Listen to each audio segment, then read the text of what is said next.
Bagus ni korang ni. Tapi diorang guna hotpie ni dalam lama boleh membazir air. Mana? Bila pakai pipe ini, jadi dia akan lebih mudah untuk masuk kereta. Tapi lama-lama ni boleh membazir air. Kita boleh guna air hujan. Oh.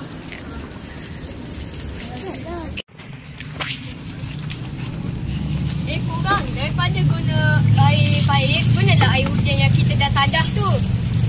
Oh, boleh ke? Betul ke? Ya. Boleh membersihkan, menjimatkan. Oh. Mestilah boleh. Air hujan ni boleh basuh apa-apa je tau. Boleh basuh kereta, boleh basuh baju, boleh siram pokok dan macam-macam lah. Oh, weh. Jomlah pakai air hujan ni. Jom, boleh menjimatkan air. Jom. Jangan lupa jimat air.